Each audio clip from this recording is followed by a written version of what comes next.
is John Doherty. You're watching Sport and Icon. Alright everyone, all the way from the sunny Highlands, the legend himself, Andrew McCART. What's up, bud? The sunny Highlands. You've been to Scotland before then if you call it the sunny Highlands. How's life?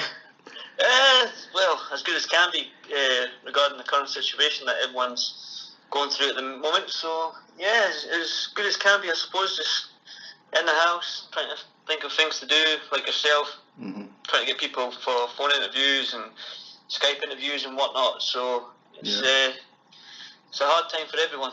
It is. Have you managed to get hold of anybody? I've got a few lined up for this weekend. Guys like David Diamante, Josh Taylor, Regis Progre. Got a few phone interviews lined up this weekend, starting tomorrow. So, yeah, looking forward to it. I need to get back to it. It's not quite the same as being at a show and having the atmosphere and the reactions of the fighters when they come out of a fight or a press conference or a weigh-in, but you know what I mean, it's needs must. Indeed. I mean, do you like doing like a podcast and that then? Or do you actually prefer being there in person? Hosting a podcast or being on a podcast? Or No, hosting one. Hosting? I've never really hosted one, do you know that? Oh, okay. I've never really done phone interviews or anything like that. That's why I can't start doing them until tomorrow because my dictaphone doesn't arrive until tonight. I think it's between 4 and 6. I think my dictaphone arrives. So yeah, I'm a wee bit behind everyone else in regards to that. Right? But, I just use a Windows Movie Maker. That's what I use. Just download it. It's free. Well, I've got this. I was actually doing something there. I've got Microsoft Teams on my laptop, and I've just done a little test run. I think it's similar to what you've got there. You just basically phone them in. It's like a Skype thing, but you phone them in. Yeah. Their picture comes up, your picture comes up, and you can screen record on the MacBook. So I can record the interview like that. But it's just getting the fighters. Whoever I'm interviewing needs to have that program as well, Microsoft Teams. So if they've got a laptop and they can download that, that'd be a lot easier for everyone. Because I think people want to see the person that's getting interviewed as well. Do you know what I mean? Yeah. Rather than just their voice. Yeah. So. That is true. But we'll get there, mate. Don't worry. Yeah. I mean, how long have you been doing this now then? How long have you been working for like an IFL? I think it's 4 years now. 3-4 years, yeah. 3-4 years. Yeah. And then what got you into that then? How did you did you get approached or did you approach Coogan? What was that? It's a funny one, right? So basically must have been 2013 when Mickey Burns fought Gonzalez. I don't know if you remember that fight years and years ago. It was a terrible fight. Well, I bought ringside tickets for me and my wife, and I said to my wife on the ride home, I said, I'm going to write a blog or write something about this fight because I was a wee bit annoyed at the fight, obviously going ringside and whatnot. Right. I wanted to put my feelings out there, and so I wrote a blog, wrote a quick sort of like 400 words or whatever it was. My wife's a primary school teacher as well, so she done all the grammar and spell check and paragraphs and put full stops where they should be and whatnot. So I put the blog out there and everyone liked it. And I've done another one, and then somebody approached me, a guy called Paul Webb, to start First Class Boxing. Came up with that sort of website. Done that for a few years, and I got to know Coogan and James through going to shows and press passes and whatnot. And then I think it was the Mick Collins debut 2017, so it's 3 years now. It's 3 years I've been with him. I went to New York and I texted James saying, "Where are you?" Asked me here. He said, "Well, we're in the hotel at the bar." So I went downstairs, had a couple of drinks with Coogan and James, and it's sort of right place, right time sort of thing. They were like, "Oh, why don't you come work for us? We need somebody in Scotland. There's a Josh Taylor press conference next week. Do you know Josh? Why don't you get yourself a camera and just point and shoot and ask questions," sort of thing. And that's basically what I did. Oh, nice. And there's no looking back. Yeah. So is this like your full-time job then, or is this something else? It wasn't my full-time job up until a year and a half ago. My full-time job was, believe this or not, I was a biologist. Oh, really? It sounds fancy. Don't. I was in the pest control industry, so it was all about rats, mice, pigeons, seagulls, insects, bees, wasps, all that sort of thing. So, yeah. And then I took another redundancy. They were letting people go on because I was the youngest biologist with the least experience. I was getting made redundant basically. Right. So I got made redundant, and I thought, you know what, I'm just going to jump head first in the IFL stuff. Thankful to Coogan, he's helped me out quite a lot.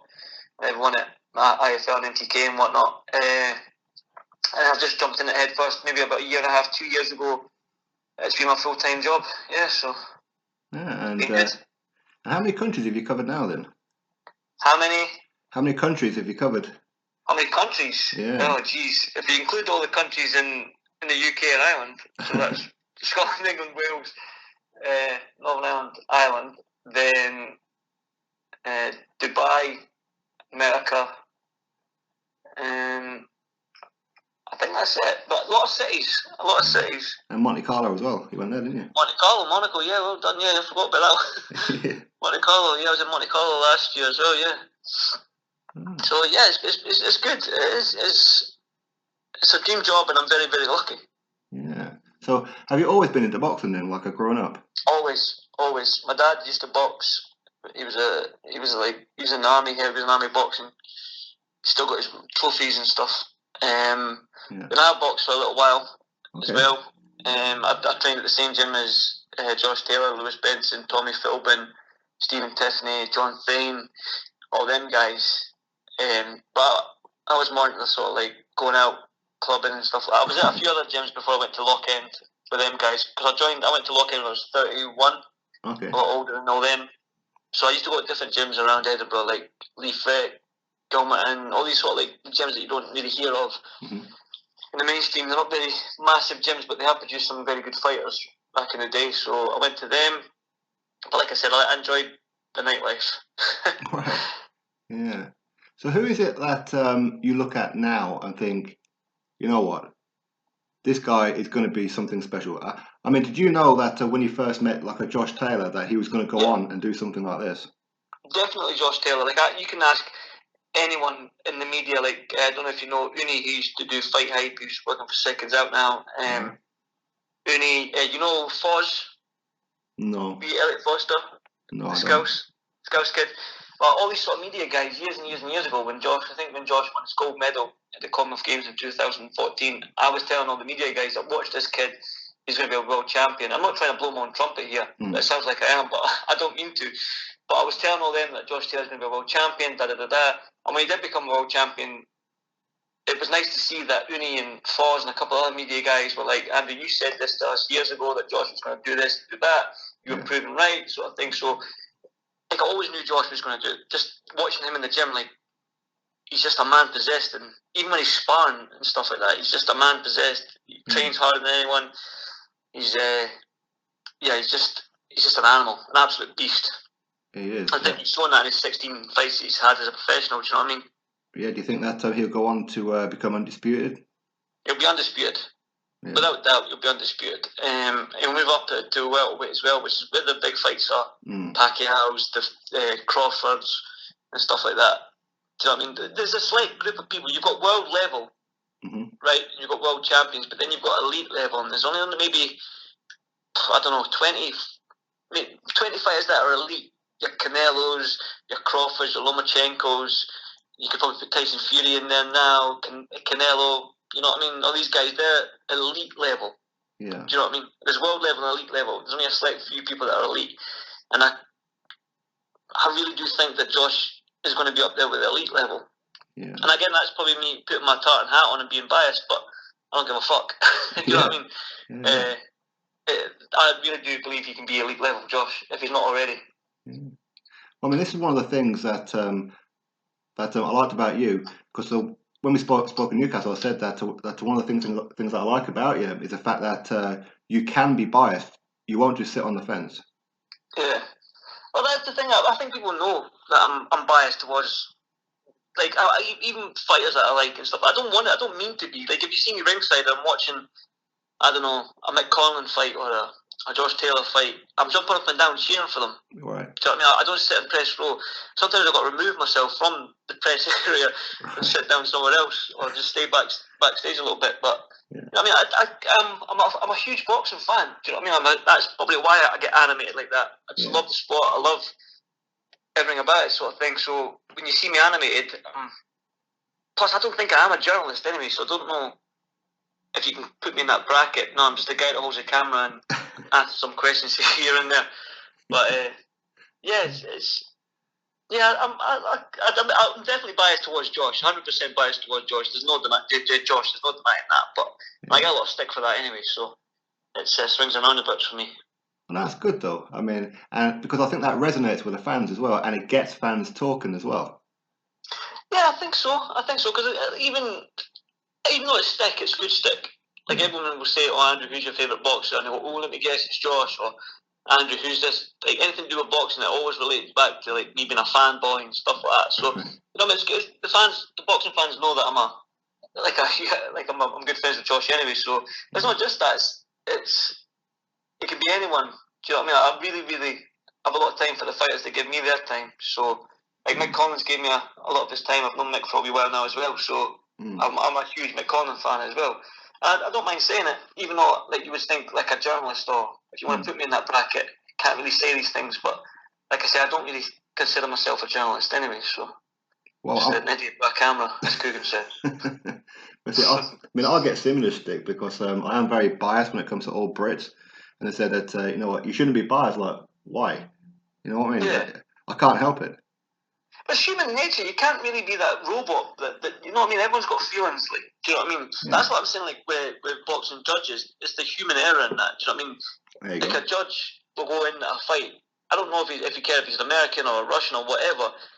In his mind, he'll have somebody that he wants to win, or he likes more than the other person, because they watch press conferences, they watch weigh-ins.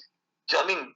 So when a judge gives out a bad card in favour of one boxer, like people think it's corrupt. It could be, but it might be corrupt in his own head because he's seen the way a fighter acts in a way, and he's like, you know what? I mean, that's what I think. I think there's a lot of human element to boxing in terms of being biased towards a fighter, even as a journalist or a fan or a judge, a referee, anything like that. Do you know what I mean? I'd make a terrible judge. I ain't gonna lie. No, I'm probably the same. Imagine a Scottish fighter in with somebody like it'll be 120, 108 if he doesn't knock him out. Exactly. And then one of my favourite interviews with you though is with Ricky Burns after he lost to Selby. Yeah. I mean, that was probably the first time I'd ever seen Ricky Burns really, really open up. Yeah, I got a lot of praise for that because I think he would only have done that with me. Do you know what I mean, Ricky? So the fact that I managed to get him out of that sort of emotion out of him, because a lot of people don't see that side of Ricky, the emotional side of Ricky. Yeah. Do you know what I mean? And like I really, really hope that for somebody that's been a three-weight world champion, he's dedicated his whole life to the sport. Like he does drink, but he hardly. I mean, he probably has one pint and then he moves into the waters or whatnot. But like for somebody that's dedicated his whole life to the sport, had 50 fights, I think he's had now. He's took his losses on the chin. Had a broken jaw against Beltran in the second round and fought all the way to the end. People say he lost that fight, but you know what I mean? But he still managed to fight on for 10 whole rounds with a broken jaw. I mean, the guys gave everything to the sport. So for me, again, putting my tartan hat on, I think that Ricky deserves the same way the way Crawler got his sort of farewell in Manchester back in November. Yeah. Do you know what I mean? He had his farewell fight. I don't know if Ricky's going to retire or whatnot, but he's up in age. He's late 30s now. I just think that he deserves one more huge night in Glasgow at the Hydro. Just one more huge night. Just all his fans can come out. Do you know what I mean? There's a lot of good Scottish fighters coming through that can be on the card now. You've got John Dock, Billy Hutchison, Rhys McFadden. Do you know what I mean? All these guys that are coming through that can, you know what I mean, be on his undercard again. Because I know he's probably passed the baton to Josh just now, but I still hope and wish that he does get his farewell fight in Glasgow. Because I'm telling you right now, Ricky will sell that place out. I would like to see him as a farewell fight, win, lose or draw, against someone like Adrian Broner. Bring him over. Yeah, that's a great shout, man. But again, Adrian Broner, he prices himself out out of every fight, so he'll probably ask for about $5 million for that fight, but it's just not possible. So you're not getting Adrian Broner anytime soon. But I know what you mean. Somebody like that, it's a good name. That will give Ricky a fight, because Ricky won't take any fight. Ricky will fight anyone, and he said that in his interviews. You know what I mean? So yeah, just go back to that interview. I got a lot of praise for that. And I got asked that. I think it was last week. I was doing a Instagram live with Boxing Bants over on Ireland, and he said to me, he asked me what my favourite interview was. And I've interviewed, obviously, Tyson Fury and all the big names and stuff like that, but I always say that my favourite interview was that Ricky Burns one, just because of so I got the emotion out of Ricky. It was real. People said, yeah, it was real. It was raw, as IFL say. It was raw. And, it was just one of them interviews that even I got emotional as well watching Ricky get emotional. Do you know what I mean? I just hit home a little bit more than what speaking. Just because sometimes it's generic when you do interviews with fighters. You know what I mean? You ask the same questions, or you basically talk about the fight. Unless something massive happens that, I don't know, maybe like the virus that's happening right now, you can talk something different outside of boxing. To get a reaction out of them that people haven't seen before. Yeah. That's what I got out of Ricky, that people hadn't seen that before. Do you know what I mean? So, yeah, I think that's my favourite interview. And people always ask me what it is, I always say the Ricky Burns one. So, no. But yeah, I appreciate that, man. I know you said that's a good interview as well, so I appreciate that. It was. It's one of those kind of interviews. As in, it wasn't too long either, so you could quite happily watch it over again if necessary. You know, it was a real raw one. I did like that one. I mean, speaking. What's that? Go on, carry on. No, I was just saying, I think that Ricky, deep down in his heart, thought that he had won the fight. Yeah. And that's it again, that he didn't know where he was going to stand after the loss. He was like, well, am I going to get another fight now? Because I don't want to end it there. Do you know what I mean? So I think deep down in his heart that he felt like he had won that fight. And that's why, again, the emotion came out of him. Well, I'm in a very small minority of people who also thought he won that fight, but hey. Well, there's still people that thought he won. Do you know what I mean? It's the objectivity of boxing, isn't it? You prefer the pressure of Ricky against the back foot of Lee Selby. Do you know what I mean? It's just one of them ones. Yeah, that's right. It's such a one-sided fight. Do you know what I mean? Everyone's entitled to their opinion. No man's really wrong in a close fight. Yeah. Do you know what I mean? No man scoring a fight or watching a fight who thinks that somebody's won is wrong. And go back to Josh Taylor Regis Prograis. You thought Regis won, you thought Josh won. Do you know what I mean? But no man's really wrong, because it was such a. I thought Josh won, obviously, but no man's who scored the fight could be wrong, because it's one man's opinion. It's objectivity. What do you prefer to watch and what do you prefer to see? That's the great thing about boxing. That's why it always gets people talking after a fight or after a big show. Yeah, I agree. And sticking with Scots, you've got John Doherty. Yeah, John Doc, yeah. Yeah, I mean, I was actually the first person to interview him as a pro. I think you guys from the North East are trying to claim him, or you're not? Not trying to, we have. Well, I spoke to John Doc, and I said to him, who was it? You know the British Boxing Blog guys? Right. Yeah, Andrew from British Boxing Blog. Yes. Have you met him before? Yes. He's from the North East. He said, John Doc's from the North East. I went, no, he's not. He's Scottish. He's 100% Scottish. Yeah. Well, his mum's Scottish. He's like, we've got 10% of them. And I was like, no, you haven't. So we were in Sheffield when John Doc fought in Sheffield on the Kell Brook fight. Yeah. I said, come here. I said, John, what are you? You're 100% Scottish, 90% Scottish, and 10% from the North East. He went, no, I'm 100% Scottish. So the North East cannot claim John Doc. He is 100% Scottish. Right, he's now banned from my channel. his name's Doherty, come on. Yeah. No, his mum is from the North East, isn't she? Yeah. He stays further north than me. He stays up at Montrose. Oh, okay. He's way up there. His dad's a really nice guy as well. His dad's a really, really nice man. He always sits and chats with me every single fight night. So yeah, his dad's a really nice man. Yeah, he is. So when you look at all the interviews that you've done, which is kind of like the one where you go, yes, I can't believe that I've interviewed him. My first interview with Tyson Fury. Right. My first one, that was in Belfast. When he put it on the Frampton Big Jackson undercard. I can't remember who he fought now. Pianetta, that was it. Yeah. So basically, I was trying to get the interview with Tyson all day. And he's like, we'll do it later. Obviously, Tyson's going for dinner and stuff like that, getting his massages and stuff like that. So in the Europa Hotel in Belfast, you've got the reception in the middle, you've got the restaurant to the left and the bar area to the right. I was coming out the bar area and he was coming out the restaurant. I think it must have been about 7:30, 8 o'clock at night, and he's like, you got your camera? I said, my camera's there. He's like, come on, we'll go for a walk. It was Team 2, though, so his dad, Ben Davison, everyone was there, walking around Belfast. We managed to get to Belfast City Hall. Tyson just sat on a wall, and he went, Andrew, go. I was like, oh, geez, so I got my camera ready, and that was it. Tyson sitting on the wall at Belfast City Hall, and I just started talking with Tyson. Like, sometimes you prep questions in your head when you want to ask, but this one was just like, I didn't know what to ask because I didn't prep any questions. I was like, you know what I mean? You do know what you're going to ask, but you obviously asked about Pianetta, the Wilder fight, and stuff like that. But it was probably one of the interviews when I put the camera off. I was like, wow, that was a great interview. I enjoyed that one. That was my first one ever with Big Tyson. So. Yeah. Well, I mean, no, I've never met him.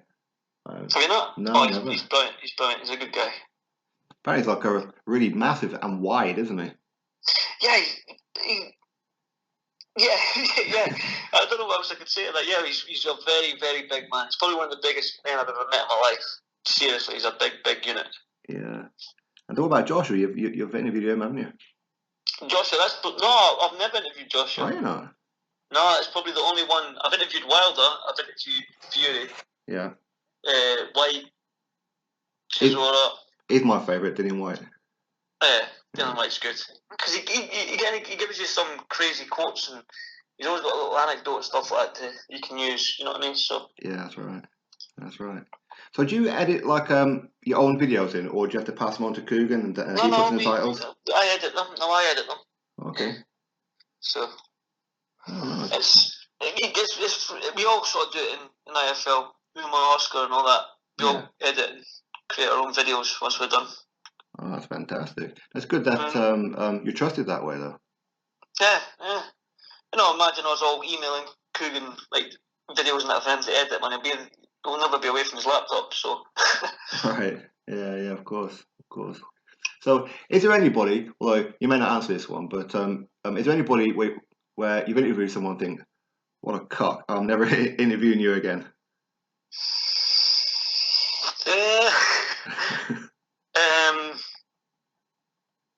Yeah. Okay. I don't want to name names because I might have to interview him again, but yeah. There's been one that comes off the top of my head, but I think that's just his personality. Right. Do you know what I mean? So I don't really hold that against him. It's not that he's a cock or that. It's just that he doesn't give you anything. Do you know what I mean? Yeah. Like if you ask him a question, it'll be like, yeah, it'll be a tough fight. And then you've got to go, yeah, you know, you're trying to get a conversation out of him or try and get some answers or something for your title, something that could pop a wee bit because you're a big name, you need something, and he doesn't give you anything. And he's not looking at you, he's looking away, he's looking behind you, he's looking around you, he's looking at what's going on everywhere else, but actually what you're doing. Do you know what I mean? It's just one of them. I think it's just his personality. Yeah. But come and speak to me in a couple of years' time and I'll give you the name. Okay. I mean, that sounds like one that I had with Ian Lewison. He was really hard work. And he'd speak about himself as a third person, which I found kind of weird.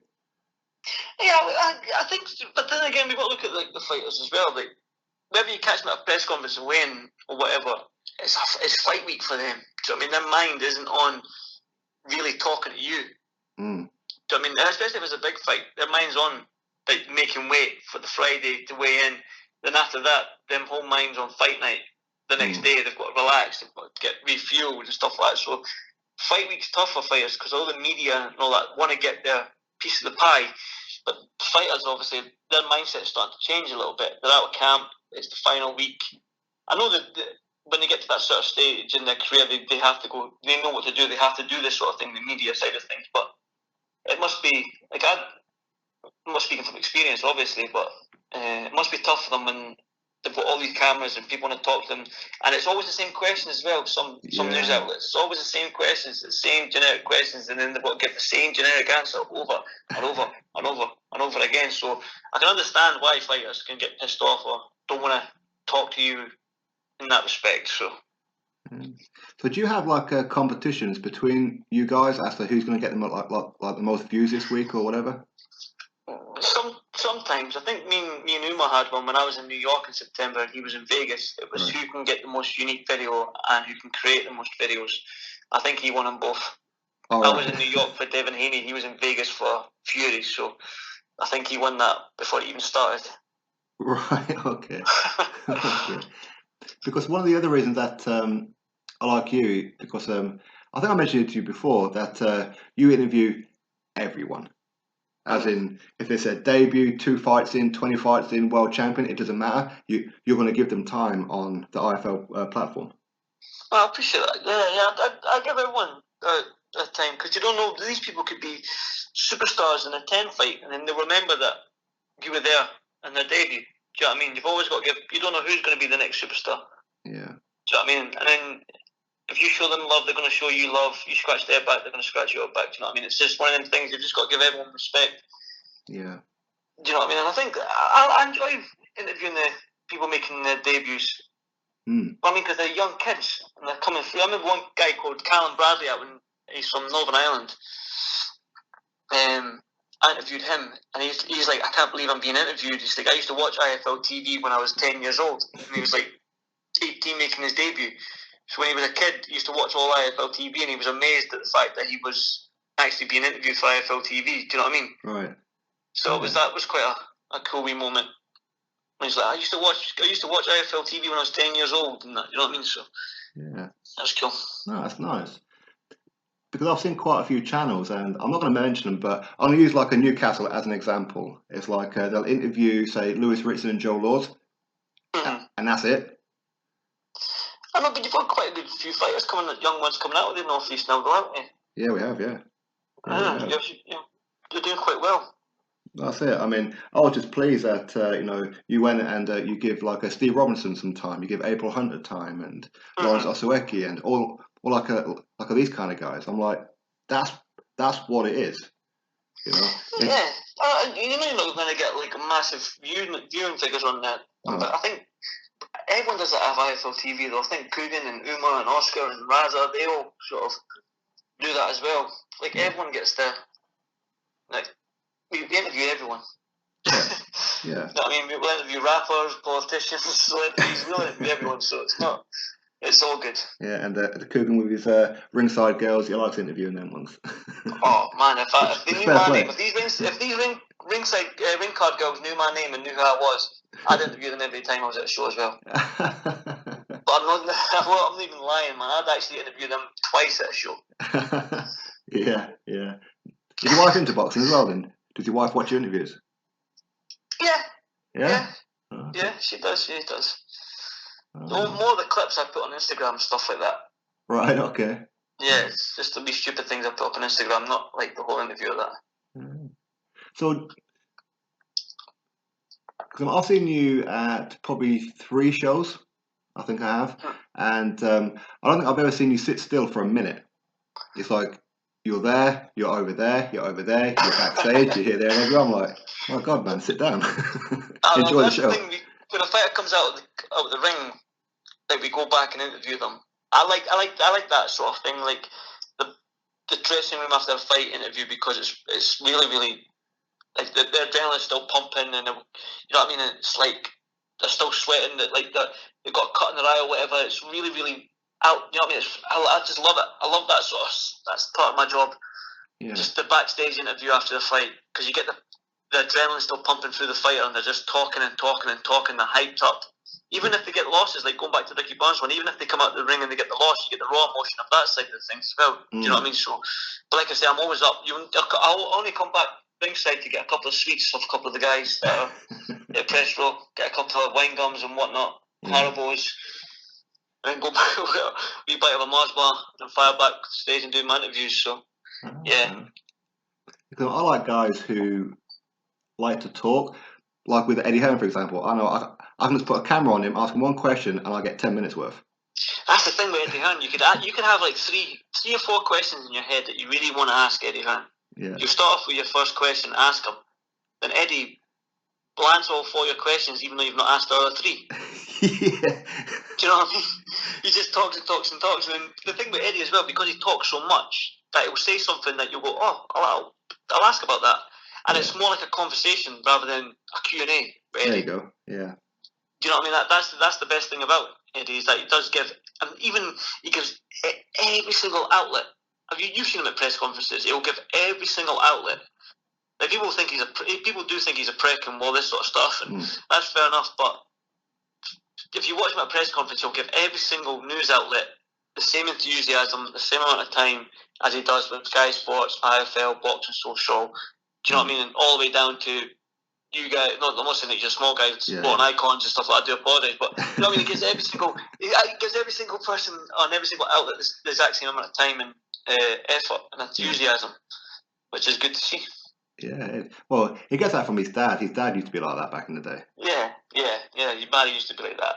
Yeah. But I think that's what they do. They know how to. They know that no. What's the old saying? No news is bad news, or something like that. You know what I mean? Even if they just keep talking, you know what I mean? Every single, just being out there, no matter what channel it is or whatever, just being out there, just keeping your name out there and your fighter's name and your show as much as possible will just grow you as a brand, sort of thing. I think he understands that. Yeah, he does. Yeah, because at 10 o'clock this morning for an hour, I had Barry Hearn on a podcast. Wow. What was that like? Yeah, really good. We actually did like a whole biography of literally his entire life, really, in like the space of an hour, and it took me for like 4 hours just to get it ready. Really, it did. But well, I'll look out for that then. Definitely. Yeah, that'll be uploaded in about like a couple of hours. Because it's such a long podcast, it's taking up all your Wi-Fi. Yeah, well, I mean, I could just put like one image on the screen and save it, and it would just be done. But for me, for example, like you're speaking about Josh Taylor, there'll be a picture of Josh Taylor on the screen, if that makes sense. Yeah, I know what you mean. Yeah. Have you got a MacBook? Do you use like iMovie or something like that on Mac? What do you use? No, I used to because that was one of my old jobs. Was that I was an engineer for Mac, like an Apple and that. But I've actually got a Windows laptop, so I just use like a movie maker and that on it. Oh. Yeah. There you go, man. See, I'm not very technically up to date with all these stuff. I can use iMovie, that is it. iMovie. See, I struggle with that, even though I've been trained on it. I actually struggle with iMovie.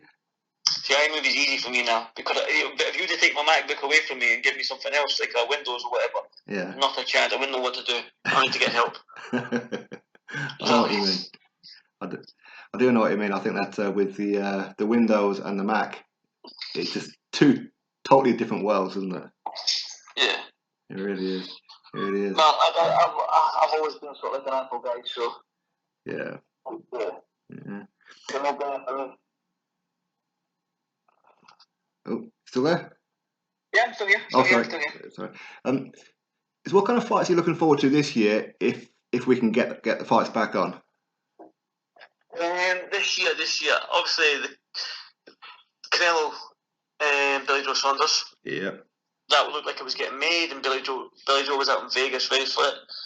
Yeah. And then I really desperately want to see. I really want to see Joshua versus Fury. Yeah. This year, this year. If they keep winning and whatnot, I really hope that we can see that fight. Really hope so. Definitely. Ryan Garcia against Devin Haney or Tank Davis. Let me see what else. Have I missed anything? What else have I missed? What about Dillian White versus Tyson for the WBC? That's a good. Yeah. Why not? But I don't think. For some reason, I don't think. Even though Gillian deserves a shot, what's he been like over 1,000 days now? Something like that. Yeah. Yeah. I think that if Fury does it might all because of the virus and stuff like that. I think it might get pushed back into the new year, 2021. Yeah, maybe. But it's a good fight. I like Usyk against any top heavyweights just now. I'm just a huge fan of Usyk. I mean, I just think, and I'm the same way that Tyson Fury. I like seeing the heavyweights that can move around a little bit more rather than being rigid and just throw their 1-2s and big heavy hooks and stuff like that. I like heavyweights like Usyk who bounce it on his back foot. You know what I mean? He's got nice footwork and stuff like that. Good combinations, throws 3s and 4s. Do you know what I mean? From different angles. So Usyk against any heavyweight this year, and I'm really hopefully the Chisora fight as well. I think Eddie's saying something on Monday or something like that. Announcement on Monday reference that fight getting pushed back into a new date or something like that. Yeah. So that's a fight I'm looking forward to. Definitely. And obviously, you ready for this? You're gonna be surprised. Josh Taylor against Ramirez for undisputed. You must be shocked. I hope that happens soon. I hope it happens. I think it will.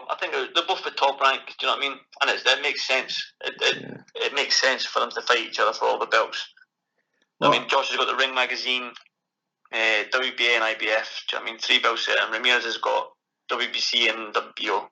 Yeah. So if it doesn't happen, then something's wrong with boxing. Well, I imagine that's probably one of the reasons why he signed with Top Rank. So, I mean, if you get to speak with him later, as you said, that or at the weekend, ask him, is that part of your deal? Do you have a guarantee to be fighting him? I think I've asked him that. Oh, yeah. I think I did. I'll ask him again, obviously, just to re-jog everyone's memory. Do you know what I mean? So, but it's probably one, and then just anything right now, because right now I am going insane in this house, man. I need to get out. I just want to get back to shows, doing the shows. Yeah, I know what you mean. Do you know what I mean? So I should have really said anything. I don't really care. Just get the shows back up and running. Hopefully everyone's safe and sound. We can all get back to normal lives and get back to some normality. Definitely. I mean, I was hoping that your mate, Martin Piccoli, he was going to end up fighting Lakokovic, because I heard that was actually pretty much on. Well, yeah, this coach mentioned Tergovic to me, Billy, my good friend Billy. I think Martin's I think Martin, I think it was, when was it? I think it was beginning of this month. No, it must have been before that. No, it was beginning of this month. I went to go see Billy and Martin. I took Martin on the pads, just for a couple of shots, because Martin doesn't look like he's throwing his shots. Do you know what I mean? It looks like they're quite lazy, but he's knocking people out with his shot. He doesn't put, when you see how somebody's throw a hook, they go, rah, rah, and they throw big heavy hooks and stuff like that. Martin just throws a hook like it's nothing. Do you know what I mean? He just, I don't know, it looks like he's not putting any effort into it. Do you know what I mean? Yeah. Yeah, I know. So when I said, I want to feel these shots, so I basically told him to throw a right hand on these pads, and I swear, now he broke my hand. He just threw a quick right hand on one of the pads that I was holding, and I was like, that's me done. Yeah. You know what I mean? But I think Billy gave me a pair of shit pads as well. So did he? There was no foam in them. So Billy set you up. Yeah, going to have to slap him when I see him. Yeah, definitely. Well, you got any plan to get him on the podcast? I'm sure he'd be up for it, wouldn't he? Who's that? Billy? Yeah. Yeah, on yours. Not yours. Yeah, I think so. Yeah. Billy loves all the attention. He might act like he doesn't, but he loves it. Yeah. You know what I mean? Yeah, I interviewed him one time. Yeah, once. It's only once I've interviewed Billy. But when was that? Would that have been? When he was down in Newcastle that time from Mark Piccoli? Yeah, I interviewed Johnny Nelson in the hotel, and then Billy after. All right, cool. Yeah, but I haven't interviewed Piccoli yet, though. Piccoli's brilliant. Honestly, I've got a lot of time for Piccoli. Yeah. Plus, he's Scottish now, anyway, so we've claimed him. Yeah. Well, is he in Scotland now? Is he, or is he still back home? I think he's in the Congo. He's in Congo just now. He's back home. Yeah. So I think his wife's pregnant as well. He's going to be a dad as well. So I think he's gone over there. So big up to him. Definitely. Big up to him. What's your plan for the rest of the day? You can try and fill in your diary, try and get some podcasts on. Kind of like I'm going to do an interview. I'm going to do an interview with Tyrone McKenna on that Microsoft Teams I was talking about. Oh yeah. Just now, we're going to talk about obviously what's going on, what's next for him. He's into the golden contract, stuff like that. Mm-hmm. And then I'll just try and organise some more interviews. I've got obviously 5 interviews lined up for this weekend. Mm-hmm. I'm trying obviously text a few more fighters and guys to see if I can get any more. I mean, just try and stay busy. Yeah. Because I'm going insane in this house, man. I'm one of them guys. Like you said there yourself. You see, when I'm at a show, I'm here, there, and everywhere. I'm walking around. I hate sitting still, even for a fight. That's probably why I cheer fighters on, because I like to be up and down. So, the fact that I've had to stay in this house is driving me insane. But well, it'll give you something to do as well, though, won't it? Just get the podcast on. That's the thing. I think it'll be fun. Something different as well. So yeah, hopefully we can get it done. Yeah, maybe get hold of like a Joe Laws or something. He's always good for that. I've got Joe Laws. I'm interviewing Joe Laws this weekend. I said to Joe, have you got a laptop? He went, nope. I went, that was a stupid question. I didn't think you'd have a laptop anyway, man. So, I mean, I was going to try and get him on that Microsoft Teams thing, but I'm doing a phone interview with him this weekend as well. So that's actually another interview I actually forgot about with Joe Laws. Yeah. So hopefully he doesn't listen to this. Oh, quality. All right, Andrew. So I'll let you crack on with your busy day. Yeah, well, hopefully you can upload that Barry Hearn one quick. Hopefully it doesn't take too long. Yeah. It's all ready now. I've literally just got to add it to YouTube. That's it. Oh, good stuff. Yeah. Good stuff. Look forward to seeing it. Yeah. All right, boss. And Right. I'll get all this done. And again, thanks very much for your time. I do appreciate it. And Not a problem. stay healthy, and of Thanks. course your family. Exactly. Same with you, my friend, and thanks for having me on. I really appreciate it. Anytime. Take care. You too, my man. Thank you. Cheers, Bye now.